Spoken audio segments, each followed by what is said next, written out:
Hey, entrepreneurs, executives, and spammers. We started the Pilot House email and customer retention team to crush targets. And in our fourth year, we are the best customer retention team in the Roman character set. We use campaigns to fire up the addresses you spent so much money to acquire and build effective automations that keep your engagement window fat and drive value that you can amortize over years. The cheapest customer is the customer you already have, and the most effective ad funnels go to high-intent audience. Come to pilothouse.co, fill out the lead form, and ask to speak with me directly. I'll give you a free audit. Back to the show. In the inbox late night, glowing screen, see the light. Email, everything feels alright. We are amongst the first in the industry to bring out these AI agents which pretty much automate a set of tasks that media buyers and marketing directors they have to do, saving them a ton of time, but also providing them as much accuracy as possible. I'll be able to ask you some questions fairly under the hood, which is what I like to bring to my audience. Sonar has been an exciting product that we launched in the last year and a half, which has been extremely beneficial for existing partners already.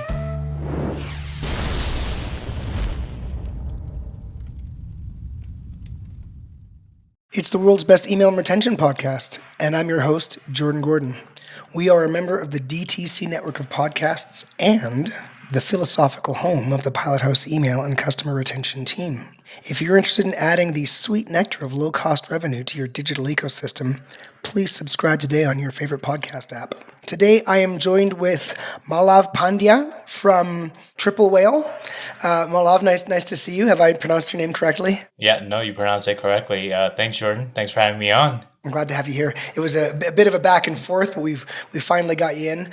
I wonder if you can just start by telling us your role at Triple Whale and kind of what brought you there and kind of where you're going, just at really high level. My role at Triple Whale is as a solutions engineer. So essentially for pre-sales and post-sales, our sales reps might need help in terms of qualifying the right candidates for the product. So we're there to not only demo, but handle any technical questions they have regarding the product capabilities and just making sure that their tech stack aligns with the Triple tech stack. And that goes into like the post-sale side of things, just making sure that the client is onboarded as expected and they're getting the most out of the product. But what brought me to Triple was their exciting suite of products. The biggest one has to be the attribution side of things, just having their own like proprietary pixel, which had been like a game changer after the iOS 14.5 update, which pretty much allowed them to use UTMs to provide multi-touch attribution, usually for brands that are marketing on multiple channels and they want accurate tracking of what is going on with their order journeys and so forth. And so I was previously at this company called Otter, which is a division of Cloud Kitchens, which was an analytics platform that consolidated everything. And so moving into Triple Whale, again, an analytics platform, but which is a lot more powerful, but in the ecom space. So I guess as like a kind of a sales engineering, solutions engineering kind of role, it means I'll be able to ask you some questions fairly under the hood, which is what I like to bring to my audience. I like to bring really good insights. So that's so awesome. Glad to hear about that. And I mean, where are you kind of taking Triple Whale right now? You know what I mean? Like maybe you don't tell us what your roadmap is, but kind of how do you see yourself as bringing Triple Whale into the future? So more so of recent, we have a couple of exciting things, hitting the ground. I would say the biggest might be our AI agents. We are amongst the first in the ecom marketing industry to bring out these AI agents, which pretty much automate a set of tasks that, media buyers and marketing directors they have to do, saving them a ton of time, but also providing them as much accuracy as possible. What we're doing is we're picking up on their different processes, on how they go about analyzing their performance, how they go about making decisions of where they're going to increase spend, reduce spend, how they're going to analyze their creatives, build new creatives. And this is where the agents come into play, saving them, anywhere between 5 to like 10 hours of work. And so we had just soft released in the last 2 months, and we're already picking up quite a bit of traction. So very excited to be part of the go-to-market team to get this out there. That sounds really great. The media buying portion. I mean, this is the world's best email and retention podcast. But I wonder if you've spoken at all with Eric at the DTC podcast, which is kind of the acquisition side. He might be really interested to hear about that and discuss it with his audience. Should I put you in touch with him as well? Definitely. Yeah. No, we'd love to discuss it. Very good. I originally brought you on to discuss this kind of cookie length topic for how long you were able to reach people with abandoned emails. You've got this product here called Sonar. So, before I kind of get into my questions, do you want to just really intro that product and then we'll get under the hood? Yeah, so Sonar has been an exciting product that we launched in the last year and a half, which has been extremely beneficial for existing partners already. And it's picking up adoption as we speak. But what Sonar, or I should say Sonar Send, what it's doing is it's leveraging TWBERP's pixel technology to capture as much information regarding user events as possible. Because we are leveraging UTMs, we can capture, we're using over like 40 different ID graph parameters to just match anonymous visits to your site as a brand to an existing Klaviyo profile. So Klaviyo's cookie-based setting is, I think, set to expire after a week. And so this is where the pixel comes into play because it's able to recognize a user coming in after a week, after 2 weeks, after a month, could be a year. We match those users, we send them back to Klaviyo. We have additional flows already set up for these Sonar triggered. That's what we call them. What we do is just clone their original flows with the TWBERP triggers. And then in terms of us sending that data back, our partners have seen an uptick on average of about 22% of just flow-based revenue by adopting the solution. And the setup is quite seamless. Takes, maybe like an hour or so. And then they can see open lane in terms of just like a different lane, like revenue from Klaviyo. Very good. Let me summarize. Let me simplify a bit for some of the audience. So, you've got your site abandoned, your browser abandoned, your cart abandoned, your checkout abandoned, and you're able to capture so many people who are visiting. So if you're using the Klaviyo pixel, people come back, Klaviyo recognizes the cookie, whatever a cookie is these days, and then sends an email. And so what Triple Whale's product does is actually extends how long your site will recognize that user. Exactly. And send those. And so it sounds like, an extra 22% on the abandonment revenue. If you've been listening to the world's best email and retention podcast, you'll know that like after welcome email 1, which is actually pretty much an advertising email, really. After welcome email 1, your abandonment is your number one source of revenue. So tacking on extra 22%, you can just run the cost benefit, on the product price and see if it's worth it for you. Now, full disclosure, there is no special relationship between Triple Whale and the world's best email and retention podcast. I haven't brought them here as part of any sponsorship. We have lots of people on our team who use Triple Whale. It's very common. And this product for extending your cookie length, I mean, there are a few players out there who do it. Triple Whale does it. I don't have anything bad to say about Triple Whale, so if you want to use it, you go ahead and just sign up there. So let me just ask, can someone just come and use that product, or do they really need to already be using analytics from Triple Whale? So what would be required is that they have our pixel installed, because that's essentially the engine for us to send them the data back. And so for, browse abandonment or just abandoned cart cases or flows, we're capturing active on site, checkout started, added to cart. All these events we're able to capture through the pixel alone. So they would have to have our pixel installed for them to leverage Sonar Send. Yeah, and so, but my question being though, let's say they weren't using triple whale for attribution. I mean, I think attribution is what a lot of. I mean, that's what I hear most of.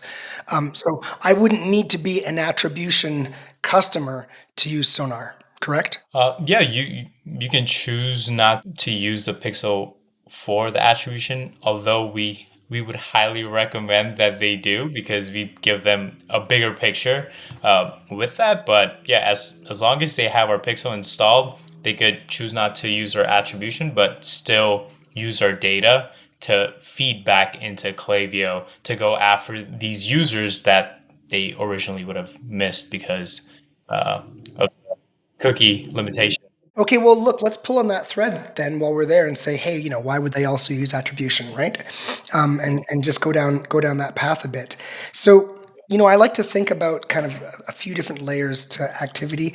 There's like demographic advertising where you're saying, like, this is the age group, and we're going to just go super wide, lots of different platforms. And then there's like kind of algo based advertising, which is Facebook is just like, or Instagram or whatever platform is just looking to poke people off who are ready to buy, right? So again, kind of like letting the algorithm run it.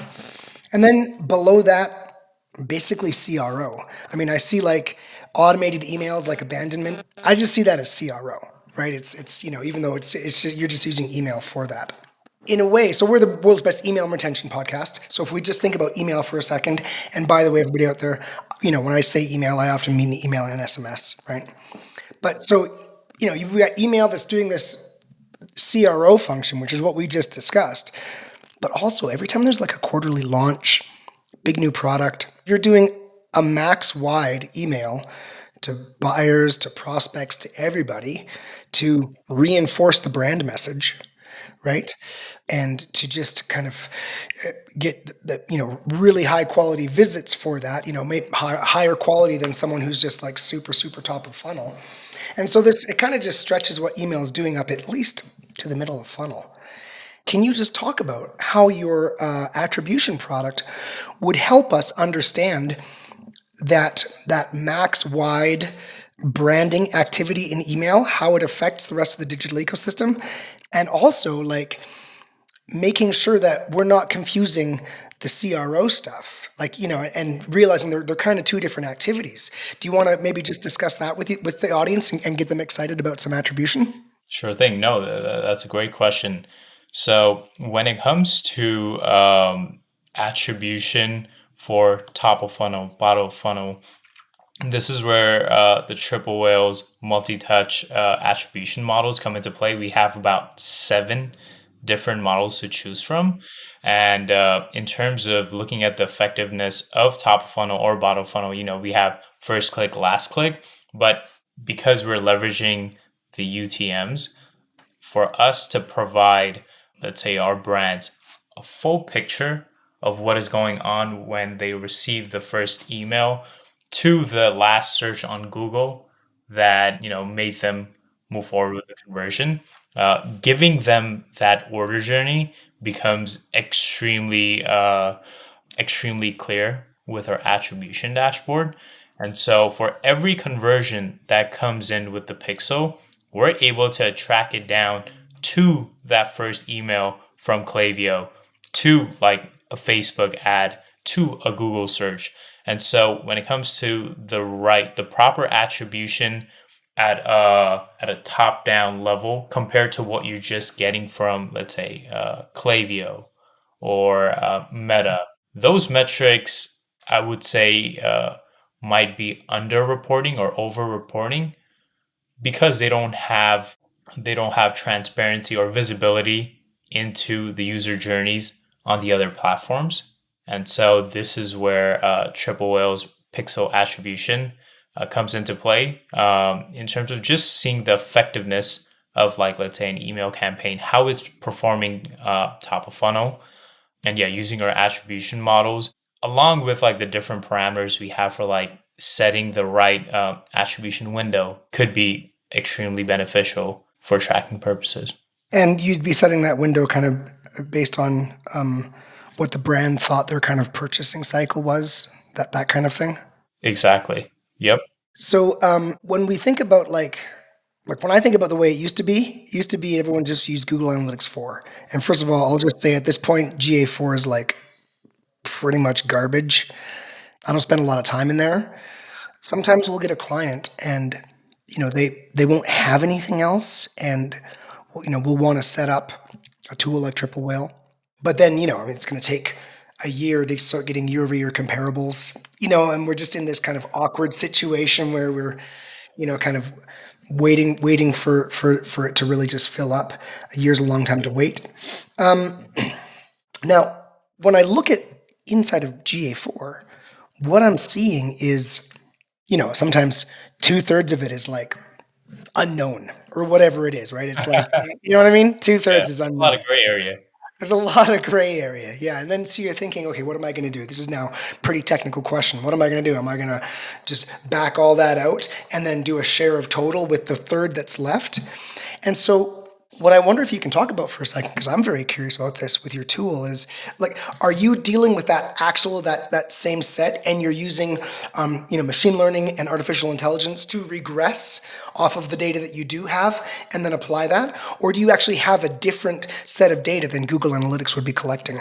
So we do have added capabilities. Well, first, I would like to call out that because of our pixel, that automatically just like differentiates us from the capabilities of Google GA4 in general. But on top of that, we have our triple attribution model, which would be similar to what they would see from platform, but with more visibility into the different channels.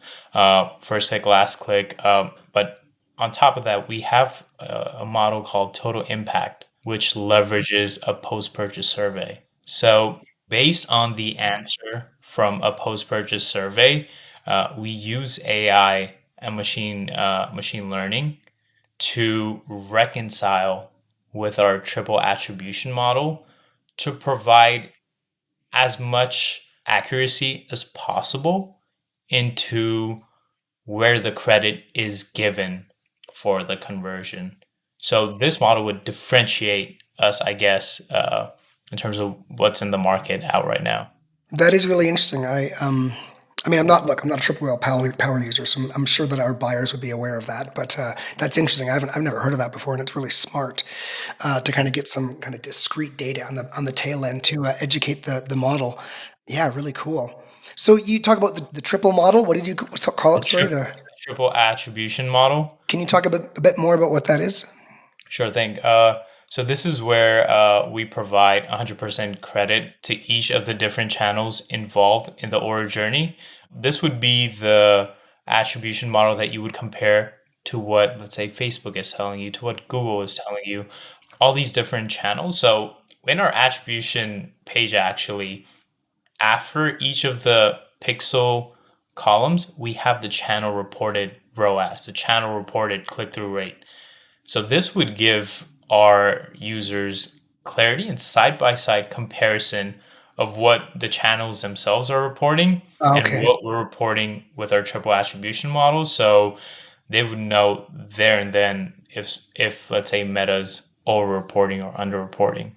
Interesting. And so, I mean, I would actually kind of use that to just actually look at what Triple Whale is doing and says, well, look, Triple Whale looks like it's matching our platform. So that's a great first step. And then we're going to go, but I mean, the thing is, look, I wouldn't find that nearly as interesting as normalizing. So if we take a step back, we do our quarterly launch, we send this big email push out. Some of those people have been on the list for, a couple of years, right? And what happens when, Lululemon sends out their quarterly launch? People walk into the store. There's all kinds of things happen. So one, you've got this model that's giving credit. Is correct? Someone's gonna have gone branded. They search, they purchase, and it's gonna give a share of the credit based on one of 7 models that you just One of the said. 7 models. Yep. But what about that Lulu buyer that walks into the store, is there anything in the platform or in the product that can help us deal with brick and mortar, or is it just purely ecom? So I would say the answer for this would be a two-part. One, yes, if they see the ads online, if they've seen the campaigns, but they end up walking into the store and they're they're outside of the ecosystem that Triple Whale relies on for our native integrations. Of course, getting that purchase to reconcile with the attribution is a challenge, as it would be. However, we have more so in the recent couple months have seen with existing partners who are using the Shopify POS, Oh, okay. Yeah. where if they're already in the Shopify ecosystem, we have, and if they're already a customer from the past, like the Pixel has retained information regarding this user, when they move forward with their purchase in person, then we have the ability to reconcile that email that they used or any information that was collected about that user at the final purchase in person to the attribution piece. And then we're able to provide them just like the attribution performance metrics on those conversions alone. And let me just jump in for the audience here. Like the kind of the gold standard is someone walks up point of sale and you reconcile it with your online ecosystem. And this is obviously very easy with things like co-ops, where every time you go in and you're a co-op, you give your email address when you purchase, right? Because you're a member. That's like kind of the most established form of this. But yeah, of course, if you can use, I can recommend that to the audience out there. If you can use Shopify as a POS, and you're on Shopify, you should be doing that, because then, I mean, it's not just, it's like, this is a great discussion for attribution, but why not have a post-purchase flow that goes out after someone purchases in store, right? That is intelligent to the fact that they purchased in store. So look, very compelling answer. Look, one last thing here. We just talked about, traffic, traffic migration, essentially, for purposes of purchase. Something I like to do, though, is I like to look at unattributed sessions. And I'm always liking to use unattributed sessions as like kind of this source of truth, because you got your attribution window, it's doing all this kind of stuff. You want to just like, okay, what kind of visits are we having? So my final question here is, look, am I getting unattributed, or as unattributed as possible, sessions which are just actually this many people hit the site from here, this many people hit the site from here? Do I get that, or is there logic applied to that? No, that's actually a great question. So with our pixel attribution, for us to know exactly who that customer is, we would need them to move forward with the final purchase, because then that's when we collect their information. However, when it comes to, let's say, if a customer just onboarded to Triple Whale, we don't have any insights on who their customers are because their pixel was just installed. Then what we do leverage is we build a profile with our pixel for every anonymous visit. And so when it comes to providing like a web analysis of where this traffic is coming from, how long do they stay on the website, where are they clicking, and for how long, like in general, that is the information that we could provide right off the bat. Because our pixel technology, even if we're not doing the attribution like we mentioned before, this non-attributed, when we don't know who they are, we can pool them together in this anonymous profile view and provide analytics based on that. Yeah, awesome. Thank you very much for the high quality interview, Malav. That was awesome. Answered some great questions of mine, and hopefully our audience finds it really valuable. Do you want to just say really quickly, if anybody wants to get in touch with you, how they would do that? Sure thing. Thanks again for having me on, Jordan. I really appreciate it. To get in touch with me, please reach out to malav@triplewhale.com, or just visit our website at triplewhale.com. You will see the latest and greatest in terms of what we have coming out. So I highly recommend to your listeners to please check us out. Check us out on social media. On Twitter, you'll see our CEO posting about some of the newest products that we're releasing, such as like the AI agents and more functionality added on to Sonar. So stay tuned for that. Entrepreneurs and executives and spammers, have fun spamming. In the inbox late night, glowing screens see the light. Email, everything feels alright.